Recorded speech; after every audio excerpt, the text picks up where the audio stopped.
April 1943, Tunisia. The desert wind carried the acrid stench of burning fuel and cordite across the shattered ridges outside Tunis. Oberleutnant Karl-Heinz Fritzsche, 26 years old, veteran of 3 years with the Afrika Korps, crouched behind a sand embankment that had been his company's final position.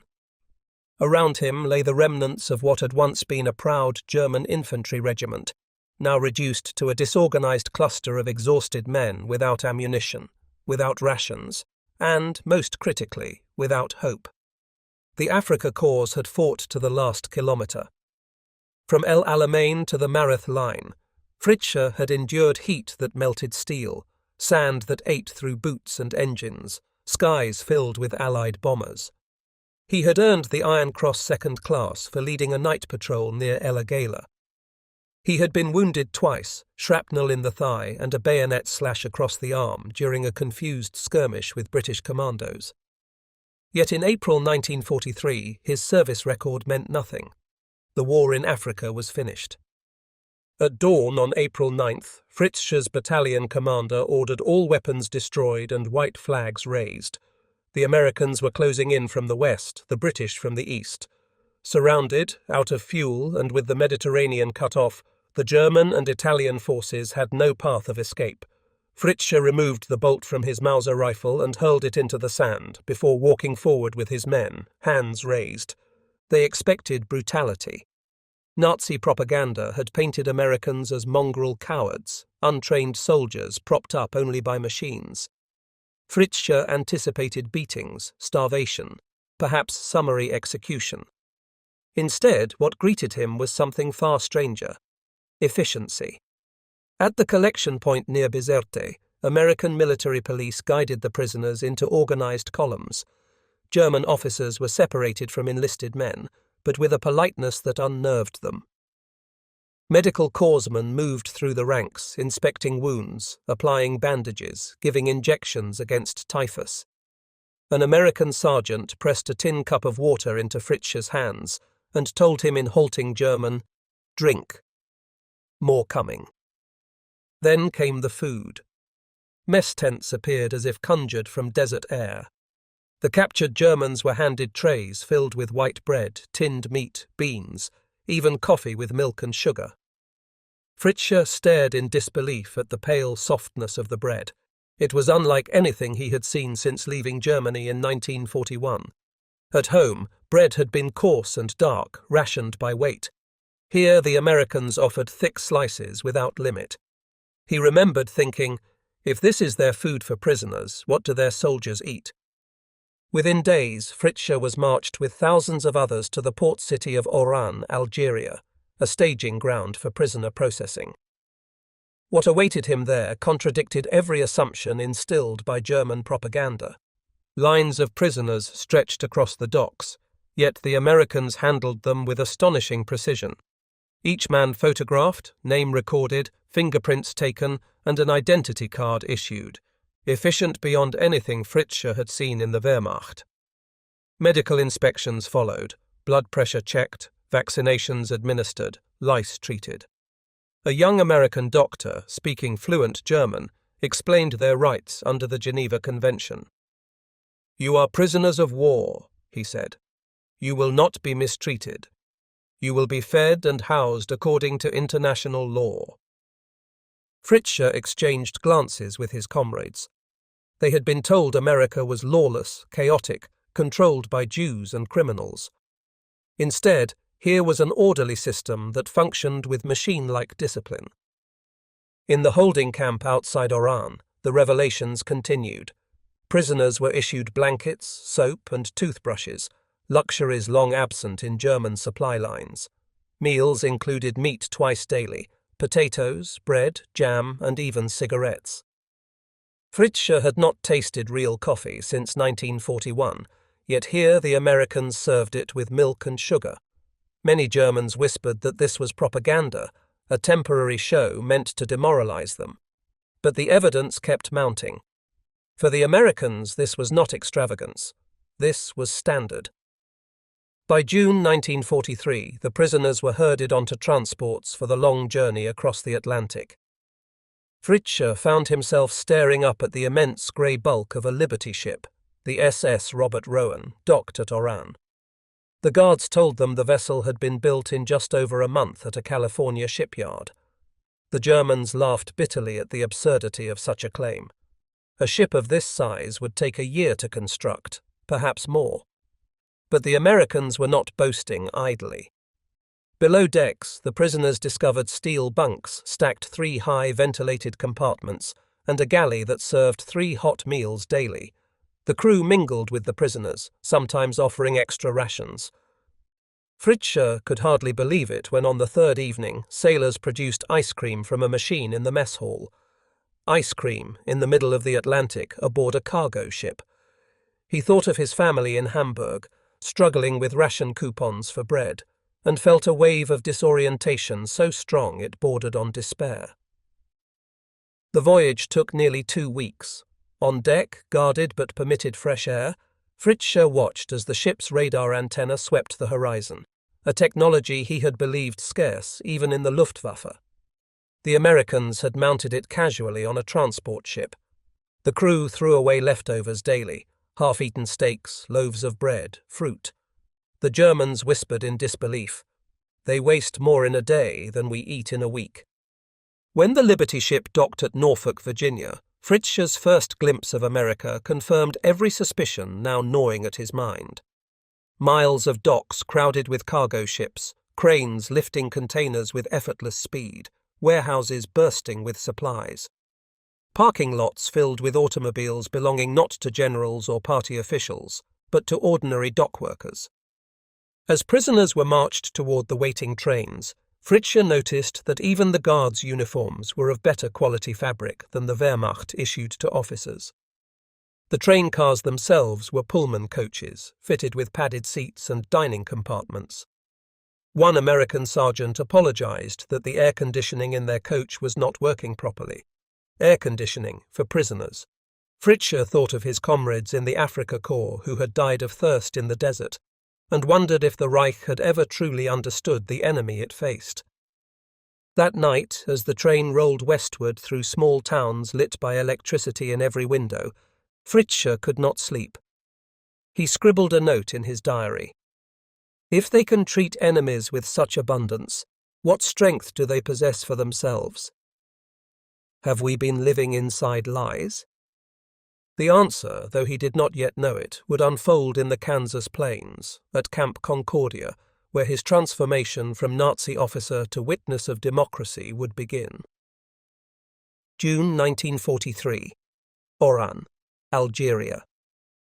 The prisoners were lined up in long columns along the dusty pier, their boots crunching against gravel, their sunburned faces staring up at the vessel that loomed above them like a steel mountain. Oberleutnant Karl-Heinz Fritzsche had seen ships before in Hamburg's harbour as a boy, but nothing like this. The Liberty ship, grey, blocky and strangely featureless, towered over the dock. Painted on its side was the name Robert Rowan. The guards told them this ship had been built in just weeks at a California shipyard. The Germans scoffed. Such things were impossible. A vessel of 14,000 tons displacement could not be conjured from raw steel in less than a year. But the ship was there, solid, waiting to carry thousands of prisoners across the Atlantic. And it was only one of dozens lined up at the docks, loading cargo and human lives with mechanical efficiency. The men were herded aboard and into the holds. Instead of the dark, filthy cattle cars they expected, Fritzsche found himself in compartments fitted with steel bunks stacked 3 high. Ventilation fans whirred overhead, pushing cool air through the sweltering heat. Wooden tables filled the mess area. A galley crew, casual and indifferent, prepared meals for both sailors and prisoners alike. The first night's dinner left the Germans stunned. White bread, thick slices of meatloaf with gravy, potatoes, beans, and, impossibly, coffee with real sugar and milk. Fritzsche stared at the steaming cup in his hands, his mind flashing back to the ersatz mixture of roasted barley and acorns that had passed for coffee in Tunis. Here, aboard a cargo vessel, prisoners drank the real thing. The abundance was casual, careless. Sailors finished only half their plates, leaving behind bread, meat, even fruit. Buckets of leftovers were dumped into the sea each evening. One American joked with his comrade, "The fish are eating better than the krauts at home." Fritzsche, who had not tasted fresh fruit in months, felt a deep unease. If America could feed its fish with such extravagance, what could it do to Germany? On deck, the Germans were allowed short breaks under guard. From there, Fritzsche noticed the strange spinning antenna mounted above the bridge. It rotated slowly, unceasingly, like an eye sweeping the horizon. A guard explained it was radar, standard equipment on Liberty ships. Fritzsche's mind reeled. Radar had been a closely guarded secret in Germany. Even the Luftwaffe possessed it only in limited, experimental quantities. And here it was, mounted casually on a cargo freighter. Below decks, the revelations continued. The galley had electric refrigeration, keeping milk, butter, and meat fresh for weeks. Huge storage rooms stacked with crates of vegetables, tins of fruit, and barrels of sugar stretched into the shadows. American sailors joked about ice cream night, and on July 4th, the prisoners watched in disbelief as crewmen churned out gallons of frozen dessert on a machine bolted to the galley floor. Ice cream, served at sea to men who were enemies just weeks earlier. Fritzsche wrote in his diary, "We measure sugar in grams at home, coffee in teaspoons, fuel in litres. Here it is measured in tons, gallons, endless supply. What manner of enemy is this?" At night, in the cramped sleeping quarters, the prisoners whispered their disbelief. Feldwebel Hans Kruger, who had worked as a machinist before the war, shook his head. "They build these ships in days, they say. Look at the welds. Rough, hurried, but strong enough.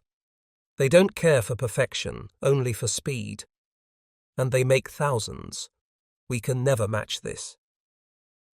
Another soldier, a veteran of the France campaign, muttered, "If they waste food like this on prisoners, what do their own troops eat? What do their civilians eat? Our families stand in ration lines for cabbage. Their children must eat like kings." The conversation always ended the same way, in silence. Each man retreating into the realization that the Reich had picked a fight with an enemy that lived on another scale of existence. After nearly 2 weeks, the horizon revealed a jagged line of cranes and smokestacks. The Norfolk naval base stretched across miles of coastline. As the ship docked, Fritzsche felt his breath catch. He had seen Hamburg, Bremen, and Wilhelmshaven, but nothing of this magnitude. Giant cranes swung cargo effortlessly from ships to warehouses. Trains rolled along tracks parallel to the docks, their boxcars already waiting for loads. Oil tanks, warehouses, and barracks filled the skyline. In a single day, Norfolk handled more tonnage than Hamburg managed in a week. The prisoners were marched ashore. Along the way, Fritzsche noticed parking lots filled with automobiles, hundreds of them, belonging not to officers but to dock workers. In Germany, only the wealthy or party officials owned cars. The much-promised Volkswagen remained a propaganda dream. Yet here, ordinary labourers drove to work in their own vehicles. Nightfall brought a deeper shock. Every building blazed with electric light. Flood lamps illuminated the docks as though it were midday. Warehouses glowed, cranes moved ceaselessly, trains loaded and departed. America did not sleep. From the docks, the prisoners were guided to waiting trains. Fritzsche braced himself for cattle cars, the dreaded 40 and 8 wagons of Europe, 40 men or 8 horses jammed together. Instead, he stepped into a Pullman coach, a passenger car fitted with padded seats that folded into sleeping berths. The train guards appeared almost embarrassed by the comfort. One sergeant apologized. "Air conditioning not working properly tonight." Air conditioning, in July, for prisoners of war.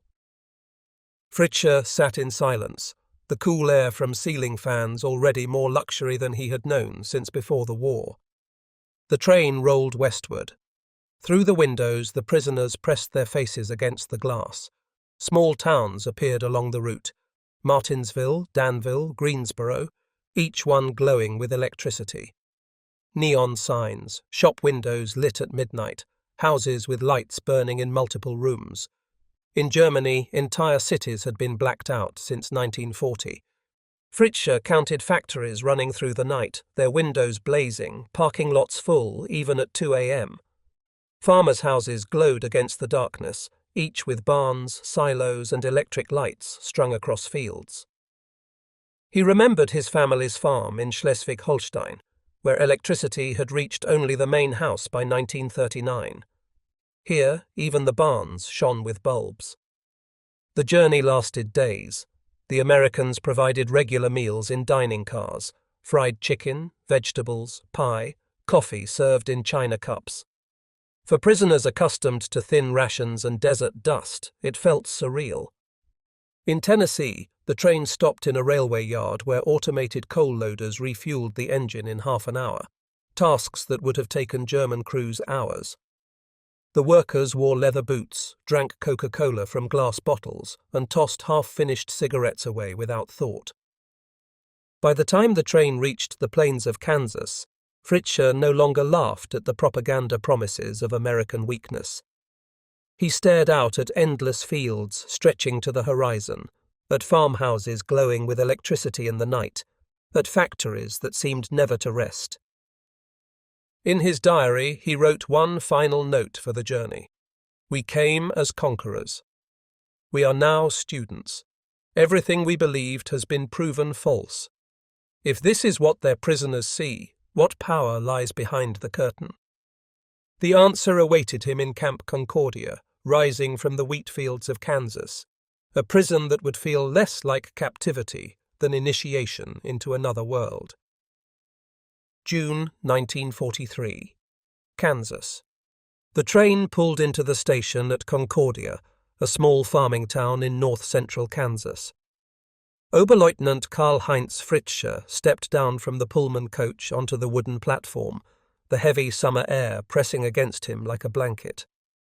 He expected a temporary way station, perhaps barbed wire and tents. Instead, trucks waited. Olive-drab GMCs with canvas tops, their engines idling, ready to ferry the prisoners to their new home. The convoy rumbled along dirt roads flanked by endless wheat fields. Fritzsche, seated on a wooden bench inside the truck bed, stared out through the flapping canvas at an ocean of gold. The Kansas landscape seemed to stretch forever, uninterrupted except for the occasional grain elevator rising like a concrete cathedral above the plains. Farmers on tractors waved casually as the trucks passed. To Fritzsche, it was a surreal contrast. Here he was, a German officer taken prisoner in North Africa, transported across the Atlantic, now rolling through the very heartland of America, into captivity among strangers who farmed as though the war did not exist. As the convoy crested a rise, the camp came into view. Camp Concordia, built in a matter of months, sprawled across more than 1,000 acres. Barbed wire fences glittered in the sun, enclosing rows of wooden barracks arranged with military precision. Guard towers punctuated the perimeter, each topped with a searchlight and a .30 caliber machine gun. But beyond the fences, Fritzsche noticed something unexpected. Order, permanence, even comfort. This was no makeshift desert stockade. Camp Concordia had been constructed as if it might stand for decades. Inside the wire, the barracks were freshly painted, their roofs straight, their windows glinting in the sun. Brick chimneys promised stoves for heating in winter. Concrete sidewalks ran between buildings. In the distance, Fritzsche spotted a hospital wing with a red cross painted on the roof, water towers, and what appeared to be a chapel. The scale dwarfed anything he had seen in German prison camps. A sergeant barked orders in English, translated by an interpreter. "Form into groups. You will be processed. Follow instructions. There will be no mistreatment if you obey." Inside a large processing hall, the prisoners filed past desks staffed by American clerks. Each man was photographed again, his details recorded, and assigned to a barracks. Fritzsche received a mattress, 2 wool blankets, a pillow, a towel, and toiletries. When he asked where to collect his water ration, The interpreter laughed. Water? It comes from the tap, hot and cold. His assigned barracks stunned him. Electric lights dangled from the ceiling, operated by a switch at the door. The latrine had flush toilets and running water. Showers produced steaming hot water within seconds. For Fritzsche, who had not bathed properly in months, it felt less like a prison than a boarding school. That evening, the first dinner was served in the mess hall. Long wooden tables filled the room, bowls of food already waiting. The menu: roast beef, mashed potatoes with gravy, green beans, bread, butter and apple pie. Coffee with sugar flowed freely. On each table sat a bowl of granulated white sugar, available without ration or restriction. Fritzsche and his comrades stared at it, unable to comprehend such abundance. In Germany, sugar was measured by grams and rationed to children as a rare treat. Here, prisoners of war could scoop it by the spoonful. Fritzsche suffered from lingering shrapnel in his thigh, a wound never properly treated in North Africa. At Camp Concordia's hospital, an American doctor examined him under electric lights, sterile instruments laid neatly on trays. X-ray machines hummed in adjoining rooms. The doctor scheduled a minor operation to remove the fragments, assuring him recovery would be swift. The care was astonishing. In the Reich, military hospitals operated with shortages of bandages and morphine. Here, the Americans treated enemy officers with the same professionalism offered to their own. Nurses changed his dressings daily, the wound healing without infection. A Geneva Convention briefing followed the medical inspection. Prisoners were reminded of their rights: adequate housing, sufficient food, medical care, religious services, the ability to send and receive mail. Fritzsche could scarcely believe it. In Russia, German soldiers captured at Stalingrad were starving to death by the tens of thousands. Yet here in Kansas, the Americans quoted international law with bureaucratic precision. Life in the camp settled into rhythm. Reveille at 6 a.m., roll call, breakfast, eggs, oatmeal, milk, and then assignments. Some prisoners worked in the camp itself, maintaining barracks, cleaning kitchens, or assisting in the hospital. Others, later in the year, would be contracted out to nearby farms. Afternoons were free for recreation. Soccer matches on fields marked with chalk lines, chess and cards in the day rooms, even theatre performances staged with costumes and props. The canteen, or PX, became the heart of camp life. Stocked with Coca-Cola, chocolate bars, cigarettes, chewing gum and canned fruit, it operated like a small-town store. Prisoners purchased items with coupons earned through labor, 80 cents per day at first, later raised to $1. With candy bars priced at 5 cents and Coca-Cola the same, a prisoner's daily wage could purchase a feast by German standards. For Fritzsche, the abundance created confusion more powerful than any propaganda. Nazi indoctrination had prepared him for American brutality, for weakness hidden behind machines. Instead, he encountered casual prosperity. Guards drank Coca-Cola from glass bottles, took a few sips and threw them away half full. Kitchens discarded loaves of bread hardened by heat, simply replacing them with fresh deliveries. The waste gnawed at the prisoners more deeply than hunger ever had. At night, in his barracks, Fritzsche listened to the conversations of fellow officers. Some insisted it was a trick, that the Americans staged abundance only for show. Others whispered that the Reich had lied, that Germany could never match such power. A Feldwebel who had worked as a farmer before the war shook his head. If they can treat us like this while fighting a world war, what can they do for their own people? The Red Cross facilitated mail. Fritzsche wrote his first letter to his parents in Hamburg. Do not worry. I am in good health. We are treated correctly under the Geneva Convention. The food is sufficient, even more than sufficient. I am gaining weight. Do not believe what the party tells you about American camps. Life here is strange, but safe. He knew censors would read every line, but even so, the truth slipped through. The letter would travel thousands of miles, carrying with it a quiet testimony of abundance to a city where bombs were already falling and food queues stretched for blocks. By the end of his first week at Camp Concordia, Fritzsche understood that captivity in America would not resemble the grim fate suffered by German prisoners in Russia. Instead, it would become something unexpected, a window into another world, a world where abundance was routine, where electricity lit every room, where milk and meat and sugar flowed freely even to enemies. The shock was not merely physical, but ideological. The Reich had promised victory through sacrifice, superiority through suffering. Yet here in Kansas, Karl-Heinz Fritzsche encountered an enemy whose strength was measured not in cruelty, but in capacity. Every light bulb, every candy bar, every spoonful of sugar whispered the same message. Germany had been deceived. The transformation was only beginning. Summer 1943. Kansas. By July, Karl-Heinz Fritzsche's name appeared on the camp roster for outside labor. The Americans had begun sending groups of prisoners into the surrounding countryside to help harvest wheat, hoe sugar beets, and tend livestock. Kansas farmers faced labor shortages. Young men were overseas in uniform, and mechanization, though advanced, still demanded hands to guide, load, and repair. The U.S. Army provided the solution.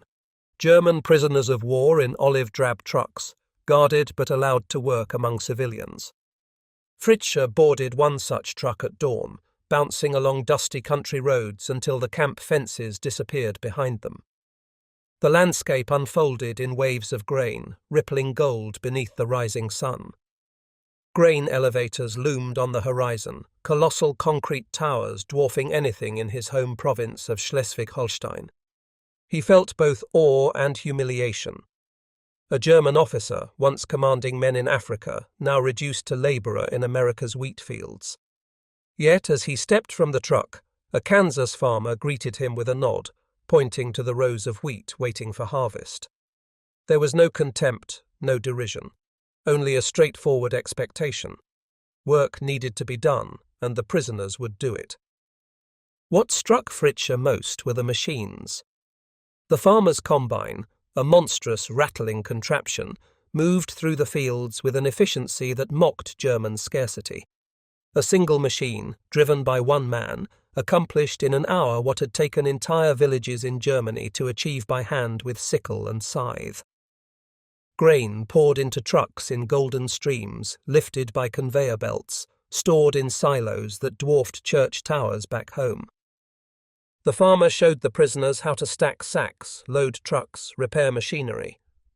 Fritzsche, who had grown up on a small farm, marveled at the abundance of fuel, the spare parts waiting in barns, the sheer ease with which problems were solved.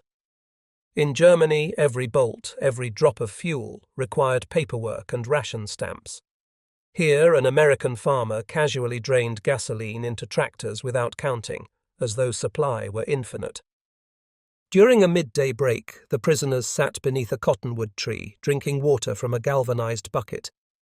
The farmer's wife brought sandwiches, thick slices of ham on white bread wrapped in wax paper, and placed them on the ground beside the guards. The guards, in turn, handed them to the prisoners. Fritzsche bit into his sandwich and nearly laughed at the absurdity. Real ham, fat and salty, between two slices of soft bread, eaten under the Kansas sun, while the farmer's children peeked shyly from behind their mother's skirt. These people, whose sons fought against Germany, extended hospitality to the very enemy they had been told to hate. One of the children, a boy of perhaps 10, spoke to them in hesitant German. His grandparents had emigrated from Bavaria. He stumbled over words but made himself understood. Fritzsche felt a pang. This land of strangers was, in some measure, connected to his own. Later that afternoon, while repairing a fence, Fritzsche asked the farmer how many acres he cultivated. The man, squinting into the sun, shrugged. "About 640. 640 acres, an entire square mile, owned by a single family. In Germany, such land would be divided among dozens of smallholders. The scale was incomprehensible. That night, back in the barracks, Fritzsche shared his impressions. Some officers scoffed. "Of course they show us their best," one insisted. "It's a charade." Behind the facade, their cities are chaos. But Fritzsche knew better. The casual abundance could not be staged. He had seen gas cans stacked in barns, wheat silos filled to the brim, food wasted without concern. He had spoken with farmers whose grandparents still spoke German dialects, now Americans, loyal to their adopted nation. Most striking of all was the absence of hierarchy. The farmer, his hired help, the guards, all ate the same food, drank the same water, spoke as equals. Fritzsche remembered Nazi propaganda describing America as racially degenerate, plagued by class conflict and poverty. Yet here, in the heartland, democracy expressed itself in wheat fields and sandwiches, in children speaking 2 languages without shame. The prisoners earned credit for their labor, 80 cents per day, paid in coupons redeemable at the Camp PX. Fritzsche used his first wages to buy a Hershey bar and a bottle of Coca-Cola. He consumed them slowly, almost reverently. Chocolate had vanished from Germany years earlier, and soft drinks had been unknown to him before capture. Now he held them casually in his hands, purchased with wages earned by honest work. Back on the farm, labor continued through harvest season. Prisoners helped load cattle onto trucks, watched as corn was stored in cribs, and saw milk delivered in gleaming metal cans to creameries that turned it into butter and ice cream. The sheer mechanization left Fritzsche speechless. A single dairy barn in Kansas produced more milk than entire villages in Schleswig-Holstein. Fritzsche wrote another letter home through the Red Cross. We work now in the fields. The land is vast, the machines powerful. The people are polite, sometimes even friendly.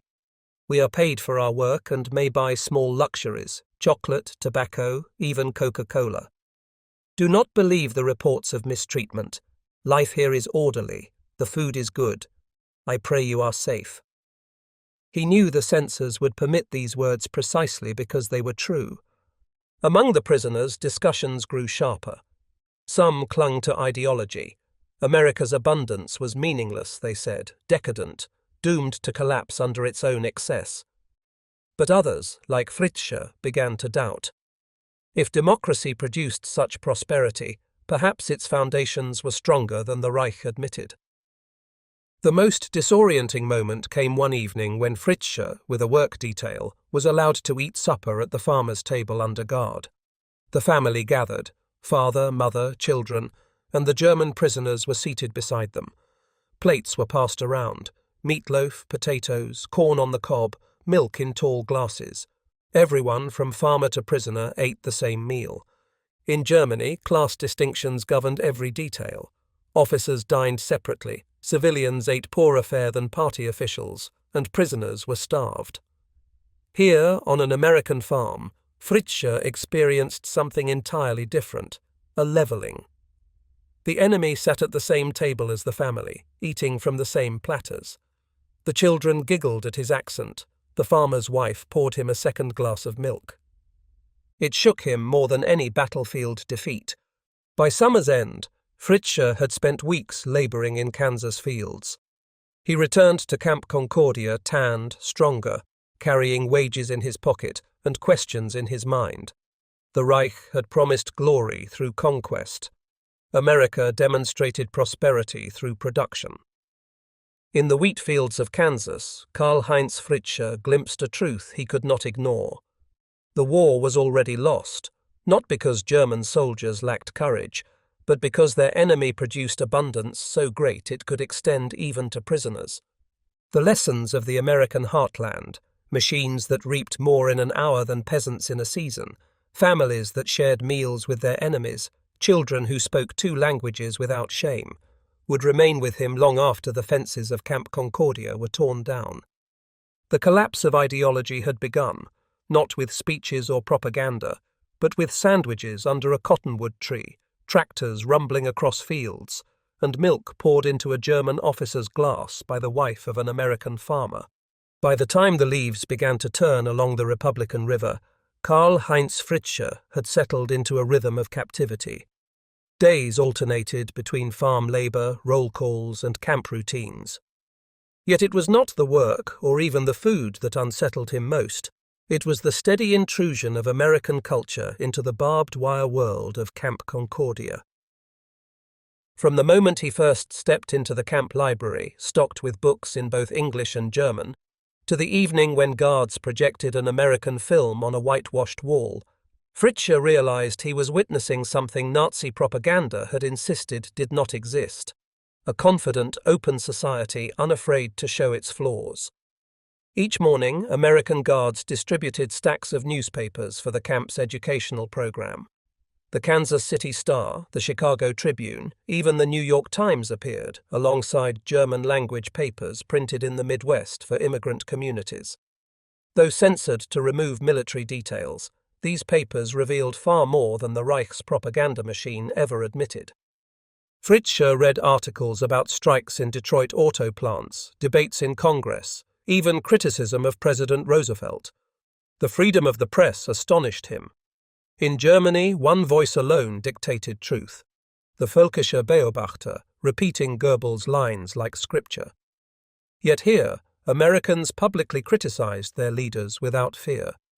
During one heated evening discussion, an SS sergeant spat in contempt. "This is weakness."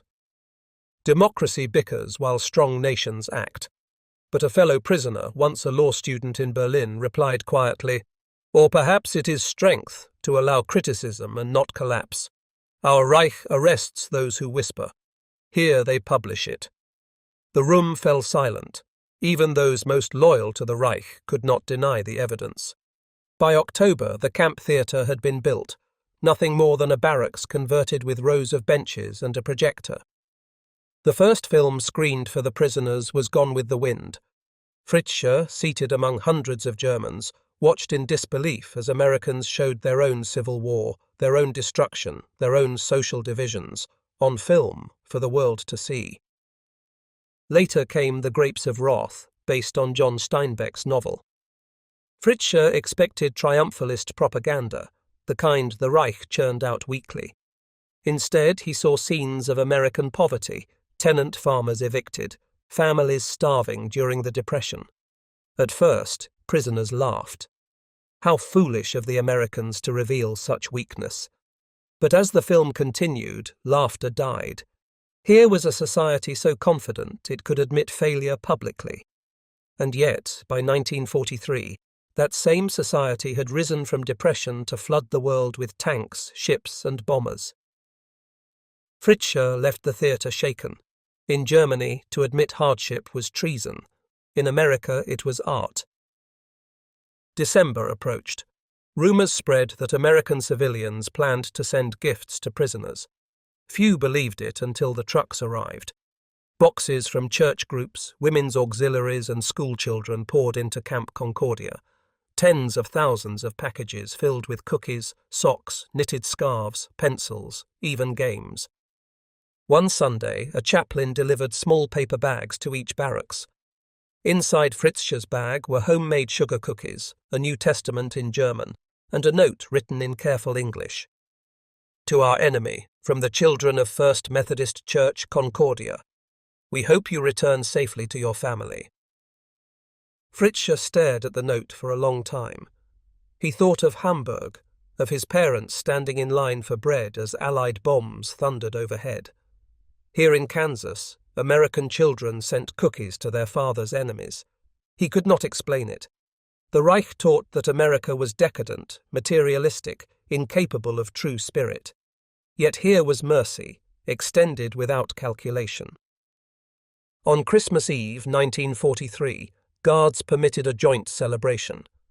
German prisoners sang Stille Nacht, their voices carrying through the crisp air. From the American side of the fence came a reply: Silent Night in English, sung by soldiers far from their own homes. For a moment the war receded, replaced by harmony of two languages sharing the same melody. Fritzsche later wrote, "It was the first time I believed this war could end not with annihilation, but with understanding." By late 1943, the U.S. Army had formalized educational programs. University of Kansas professors traveled to Camp Concordia to lecture on mathematics, agriculture, and even political science. German officers crowded into classrooms, eager for distraction. Fritzsche enrolled in an English course. At first, the grammar defeated him, the strange rhythms of American speech twisting his tongue. But within weeks, he could write letters and hold halting conversations with guards. The more he learned, the more he realized that language itself unlocked perspective. Words like freedom, rights, equality carried meanings absent in the Reich. He also attended a lecture on American agriculture. The professor described crop rotation, mechanized irrigation, and hybrid seed corn. Fritzsche took notes furiously, imagining how such methods could rebuild Germany after the war. He realized that captivity was no longer mere survival. It had become an education in the future. The cultural collision ignited fierce debates. At night, officers argued under the dim glow of electric bulbs. Hardline Nazis insisted the Americans staged everything, that real America was hidden. But men like Fritzsche, who had worked the Kansas fields and tasted Coca-Cola, could not accept this explanation. One evening, a young prisoner asked aloud, "If they treat us with such abundance while fighting a global war, what do they do for their own? What do they give their children?" Silence followed. The question needed no answer. Prisoners also witnessed contradictions in American life. Black soldiers guarded the camp at times, treated with respect by white officers. This confused many Germans, raised in ideology of racial hierarchy. If America were truly racially degenerate, how could its armies fight across two oceans with such effectiveness? Fritzsche noted the irony. Nazi propaganda mocked American mongrel society, yet here was a nation of immigrants, Germans, Irish, Italians, even Japanese Americans, working together to produce abundance. The Reich's purity had produced rubble. America's diversity produced victory. On December 25th, the camp mess hall served a meal that stunned even the most skeptical. Roast turkey with stuffing, mashed potatoes, cranberry sauce, pumpkin pie, milk and coffee. Prisoners ate the same feast as American soldiers overseas. Afterwards, packages from the Red Cross were distributed: chocolate, cigarettes, canned meat, crackers. Fritzsche held the chocolate bar in his hand for a long time, thinking of his family in Hamburg, who had not tasted chocolate in years. For the first time, he felt ashamed of his own abundance as a prisoner, while civilians at home starved. By the end of 1943, Karl-Heinz Fritzsche was no longer the officer who had surrendered in Tunisia. Camp Concordia had become not merely a prison, but a window into another civilization. Newspapers that criticized leaders, films that admitted flaws, children who sent gifts to enemies, farmers who shared their tables, professors who taught behind barbed wire, all of these shattered the edifice of Nazi propaganda more thoroughly than any Allied bomb. Fritzsche wrote in his diary, "They fight us with weapons, yes, but stronger still, they fight us with abundance, openness and mercy. They do not fear truth. They do not fear us, and that is why they will win." The cultural collision at Camp Concordia marked not just the defeat of German arms, but the beginning of German re-education, achieved not through indoctrination, but through demonstration. Spring 1944. Camp Concordia, Kansas. By the second year of captivity, Karl-Heinz Fritzsche realized that his life inside the wire was no longer defined by survival alone. It had become something stranger, a slow, steady education in abundance. What began with sandwiches in the wheat fields and Christmas cookies from American children deepened into something more profound. Exposure to systems of labor, science and thought that contradicted everything the Reich had taught him. In March 1944, Fritzsche was assigned to a sugar beet farm near Belleville, Kansas. Each morning, trucks carried 30 prisoners into the countryside. Under the eyes of a single guard, they thinned rows of young beets, weeded fields, and loaded wagons. The sheer scale shocked him. One farmer, with mechanized tractors and irrigated ditches, produced more sugar beets in a season than entire districts in Germany. Fritzsche, who had grown up watching horses pull wooden plows, could not believe the speed at which American machines worked. Diesel tractors rolled forward with such power that the earth itself seemed to yield without resistance. The farmer explained, through broken German and hand gestures, that Kansas alone produced millions of tons of sugar beets annually. Combined with cane sugar from the south, America's production dwarfed anything Germany could hope to achieve. Fritzsche thought of ration cards back home, 280 grams of sugar per person per month, and felt almost nauseous at the abundance. Later that summer, Fritzsche's work detail shifted to a food processing plant. Inside the cannery, he saw modern conveyor belts carrying peaches and tomatoes past endless rows of workers. Women in headscarves sorted fruit, tossing aside any with blemishes. What shocked him was the waste. Perfectly edible fruit was discarded for being misshapen or slightly bruised, shoveled into bins destined for animal feed. In Germany, such fruit would have been treasured. Here, quality standards demanded perfection, because production was so vast that imperfection could be ignored. One afternoon, Fritzsche watched as the plant's supervisor halted the line because labels were misaligned. Thousands of cans, each filled with food, were set aside simply because the paper labels looked untidy. He whispered to another prisoner, "We fight for bread rations, and they discard food for appearance." The lesson was unavoidable. America's abundance was so great that it could afford to be careless. Camp Concordia was not only a work site, but a university of sorts. By 1944, the U.S. Army had organized formal educational programs. Professors from the University of Kansas and Kansas State College traveled to the camp to give lectures. Subjects ranged from mathematics and engineering to economics, literature, and agriculture. Fritzsche enrolled in 2 courses, English language and agricultural science. His notebooks filled with vocabulary lists and diagrams of crop rotations. He practiced writing sentences.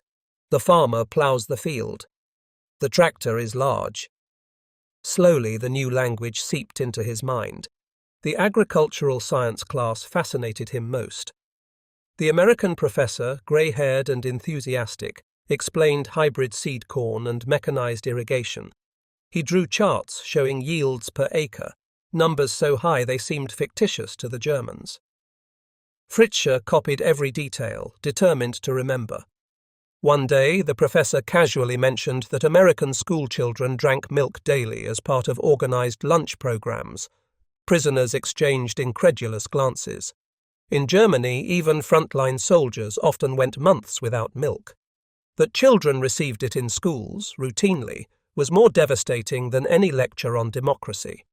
The classes and work details deepened divisions within the prisoner community. Hardline Nazis dismissed everything as staged propaganda. "They show us abundance to break our spirit," one officer argued. "Behind the facade, America is rotten." But Fritzsche and others who had labored in the fields or studied in classrooms could not accept this anymore. The abundance was too consistent, too casual. You could not fake sugar in bowls on every mess table, or crates of Coca-Cola delivered weekly, or the laughter of children eating ice cream in small-town diners. One evening, Fritzsche debated with an SS lieutenant in the barracks. The lieutenant insisted Germany's spirit would outlast American materialism. Fritzsche replied quietly, "Spirit cannot feed children. Spirit cannot fuel tanks. I have seen their silos. They fight with food and machines, and we cannot match it." Silence followed. Others nodded. For many, the ideological walls were crumbling. Fritzsche himself felt the change most keenly when he returned from a work detail with a pocket of coupons. He walked into the camp PX and bought a fountain pen, a notebook, and 2 Hershey bars. Sitting on his bunk, he unwrapped the chocolate and savoured each bite, then began writing in his notebook. "This land defeats us not with hatred, but with abundance. Their farmers grow more in a season than ours in years. Their children eat better than our soldiers. Their professors teach us freely, even as enemies. What kind of society can afford to treat its captives this way?" He realized he was no longer thinking of America as temporary captors, but as a vision of what modern society could become. News trickled into the camp. By June 1944, word of the Allied landings in Normandy spread. Prisoners read censored newspapers describing thousands of ships, artificial harbours, endless supply chains. For Fritzsche, it confirmed what he had already learned in Kansas. America's war was powered not just by soldiers, but by factories, farms, and logistics beyond imagination. One evening, he and fellow prisoners sat under the barracks' electric lights, discussing what they would do after the war. Some dreamed of emigrating to America, drawn by its abundance. Others, like Fritzsche, spoke of rebuilding Germany differently, adopting methods of mechanized farming, embracing mass production, ensuring food security for all. The most radical lesson came not from machines or food, but from democracy itself. In classes, Fritzsche read about the U.S. Constitution. Guards casually criticized Roosevelt, farmers complained about rationing, newspapers mocked politicians. To a German officer raised under dictatorship, this openness was incomprehensible, and yet it worked. The realization grew. America's strength came not from uniform obedience, but from diversity and freedom. Its abundance was the product of a system that allowed experimentation, debate, and initiative. By late 1944, Karl-Heinz Fritzsche had undergone a transformation more profound than he could have imagined when he surrendered in Tunisia. The war was lost militarily, but in Camp Concordia, he discovered that the Reich's ideology was lost morally and practically as well. He had worked in fields where machines replaced entire villages, studied in classrooms where professors taught without fear, eaten at tables where sugar flowed freely, and debated under lights powered by electricity in every room. Captivity had become revelation. In his diary, he wrote, "The Reich promised greatness through conquest. America demonstrates greatness through creation. If Germany survives this war, it must learn that true power is not domination, but production, not cruelty, but abundance." The lesson of Camp Concordia was clear. Germany's future, if it was to exist at all, would not be built on the ruins of ideology, but on the practical knowledge gained behind barbed wire in Kansas. Winter, 1944. Camp Concordia, Kansas. The air in Kansas carried a sharper edge now. Snow dusted the barbed wire fences of Camp Concordia, the vast fields beyond lying bare and silent under a white horizon. Inside the barracks, stoves glowed, fueled by coal delivered in steady abundance. Prisoners of war huddled around the warmth, playing chess, writing letters, or debating the latest news. By December, news of the war in Europe could no longer be hidden. Even censored American newspapers carried headlines.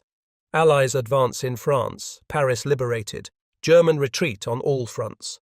The words struck like hammer blows. For Karl-Heinz Fritzsche, who had surrendered in North Africa more than a year before, the reality of Germany's impending defeat was undeniable. Yet what shook him most was not the battlefield collapse. It was how American abundance, even in wartime, continued to widen the gulf between truth and ideology. On June 6, 1944, Fritzsche had been hoeing rows of sugar beets when guards relayed the news. Allied forces had landed in Normandy. At first, disbelief spread among the prisoners. The Reich's propaganda had promised impregnable fortifications, the Atlantic Wall, reinforced concrete bunkers, minefields, and artillery. The Americans had supposedly been too soft for such an undertaking. But in the camp library, the New York Times printed photographs of hundreds of ships, soldiers wading ashore, tanks rolling off landing craft. American newspapers even acknowledged their own losses, something unimaginable in the Reich's press. Fritzsche studied the images in silence, his mind replaying the endless convoys he had seen at Norfolk, the Liberty ships, the railroads. The scale of Normandy, he realized, was not an anomaly, but the natural consequence of a nation that measured war in millions of tons and gallons. That evening in the barracks, debate raged. Hardliners insisted the invasion would fail, that Germany would hurl the Allies into the sea. But by August, the papers carried news of Paris's liberation. Prisoners whispered to one another, "If Paris has fallen, what remains?" For Fritzsche, the answer was obvious. The Reich's end had begun on the French beaches. The Red Cross mail service brought letters from Germany that confirmed the collapse. Fritzsche received one from his sister in Hamburg, written on thin paper, her words cramped between censor marks. "We queue for hours for bread. Sometimes there is none." The children cry from hunger. Air raids come often. Last week the church near our house was destroyed. Mother is frail. Please, if you can, send food. Fritzsche folded the letter slowly, his chest tightening. How could he explain to his family that as a prisoner he ate more in one day than they did in a week, that he had grown heavier in captivity while his mother wasted away in freedom? Guilt gnawed at him. He saved chocolate from Red Cross parcels, mailing it home in packages that travelled across oceans and continents. Many prisoners did the same, their families receiving strange treasures: American chocolate bars, tins of coffee, canned meat stamped with foreign labels. The irony was inescapable. German prisoners of war in Kansas were feeding their starving families back home. When Christmas arrived, the Americans prepared a feast that left the prisoners silent. In the mess hall, long tables groaned under turkeys, hams, potatoes, cranberries, and pies. Milk and coffee flowed without limit. The guards explained that every American soldier, whether in Europe, the Pacific, or guarding prisoners in Kansas, received the same holiday meal. Then came the civilian packages. The American Friends Service Committee, local churches, and school children sent tens of thousands of Christmas gifts to enemy prisoners. Fritzsche opened his to find socks, homemade fudge, and a deck of playing cards. Tucked inside was a note in neat script: "We pray you return home safely. From the Women's Circle, First Lutheran Church." Fritzsche could not speak. The Reich had told him Americans were decadent, cruel, racially inferior.